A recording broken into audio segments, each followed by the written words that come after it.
Bonjour à tous et bienvenue dans la Minute Astro d'une reconnexion à l'âme. Alors je vais vous présenter dans cette vidéo les énergies de cette pleine lune du 20 octobre qui aura lieu sur l'axe Bélier-Balance à 27°26 à 16h55. Alors, le ciel, il est très chargé en ce moment. C'est le grand ménage pour beaucoup d'entre vous parce qu'on a Pluton qui est carré à cette pleine lune et à Mars. Donc ça va pas mal bousculer jusqu'à la fin du mois. Vous allez peut-être vivre des choses qui vont vous déstabiliser émotionnellement, des rebondissements de toutes sortes. Et ça peut avoir lieu sur le plan professionnel, personnel ou sentimental. Là, tout est concerné, ça va dépendre de votre situation actuelle. Ça peut vous demander de faire le point sur votre vie et de laisser le passé derrière vous. Alors, exit toutes les personnes qui ne vous apportent plus rien dans votre vie.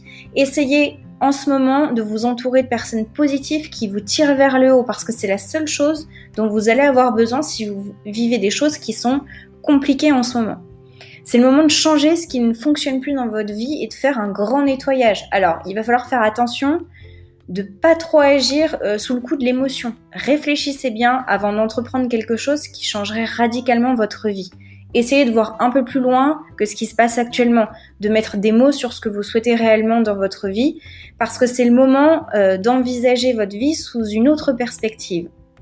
La lune en bélier, elle brusque parce que le bélier, on le connaît, c'est un signe qui peut parfois manquer de tact. Du coup, il va falloir être mesuré dans vos actes et dans vos paroles.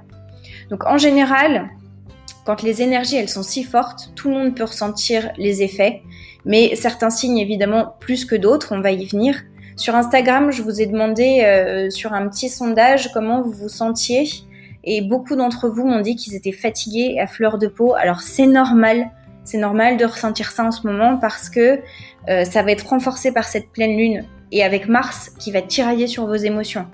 Donc votre sommeil va être assez agité quelques jours avant et après, vos émotions elles seront difficilement compréhensibles, il va y avoir plein de choses. Prenez des pauses pendant votre journée pour vous recentrer, pour écouter de la musique douce si vous n'arrivez pas à vous endormir. Ça vous permettra de dormir plus paisiblement et arrêter de trop réfléchir. Si le moral il est pas au rendez-vous pour certains comme je l'ai vu, prenez un instant pour vous, pour danser, pour chanter, pour bouger, je sais pas, faites du sport, allez vous balader dans la nature si vous pouvez. Essayez de faire quelque chose que vous aimez, qui vous donnera le sourire pendant un instant et qui vous permettra de vous reconnecter à vous. Alors, maintenant, quels sont les signes qui vont bien le vivre? Parce qu'il y en a, forcément, quand c'est une pleine lune, il y a toujours des signes qui vont en bénéficier. Ici, on va parler des troisièmes décans, des Sagittaires, des Lions, des Verseaux et des Gémeaux, et des premiers décans, Capricorne, Poisson, Vierge et Cancer. Alors, avec Mars, qui est conjoint au Soleil en Balance, et avec Jupiter qui vous soutient dans vos actions, votre priorité du moment, ça va être la réalisation de vos projets personnels. Tout va se mettre en place. Vous allez avoir une bonne dose d'optimisme en plus, de chance et d'enthousiasme. Donc, essayez d'en profiter et aussi essayez de faire profiter de ça à votre entourage parce que certains vont en avoir besoin. Lancez-vous, c'est le moment de prendre du plaisir dans votre vie. Pendant cette pleine lune, quelques jours avant, quelques jours après, ce sera vraiment le bon moment de mettre les choses en place. Alors, pour qui ça va être un peu plus compliqué? On a les troisièmes décans des Capricornes, des Cancers et des Béliers, les premiers décans des Verseaux et des Lions. Alors, ce carré à Pluton, il va être difficile à dépasser parce que un carré à Pluton, surtout avec Soleil et Mars, ce sont des tensions. Ça peut être des disputes avec l'entourage, dans votre couple. Ça peut faire ressortir des angoisses, des doutes par rapport à la situation que vous vivez en ce moment. Vous allez avoir besoin d'exprimer votre avis, de dire ce que vous avez sur le cœur en même tapant du poing s'il le faut. Ça va être une sorte d'agitation intérieure que vous devez extérioriser, mais qui ne s'exprimera pas forcément facilement avec les bons mots. D'ailleurs, vous allez peut-être avoir des mots qui dépassent votre pensée. Le plan émotionnel, il va être très difficile à gérer pour vous pendant cette période. Donc attention de ne pas être dans l'excès, vous allez être très très irritable pendant ces quelques jours. Vous allez avoir envie d'envoyer balader tout le monde autour de cette pleine lune. Donc, essayez de réfléchir avant de parler. Ne vous laissez pas emporter par ces émotions. Recentrez-vous. Méditez s'il le faut et essayez de vous calmer avant de prendre des décisions.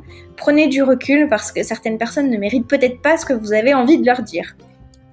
Donc, C'est une période avec beaucoup de doutes, beaucoup de questionnements, peut-être aussi un manque de confiance en vous, surtout pour les premiers décans des Verseaux qui ont Saturne dans leur signe. Ça va vous donner envie de vous replier sur vous-même, de rester dans votre coin. Vous allez vraiment devoir apprendre pendant ces quelques jours et même jusqu'à la fin du mois à contrôler votre impulsivité et toute cette tension que vous ressentez. Mais alors pour tous, ne baissez pas les bras, croyez en vous, ces doutes, ces questionnements, tout ce qui se passe en ce moment, ça va s'effacer peu à peu. Il va falloir attendre début novembre, mais normalement le ciel va s'éclaircir après. Voilà pour les énergies de cette pleine lune. Tenez bon tous, le ciel va s'éclaircir, c'est sûr, début novembre. On verra pour l'analyse de la nouvelle lune du 4 novembre d'ailleurs. Je vous souhaite à tous une belle semaine et je vous dis à très bientôt.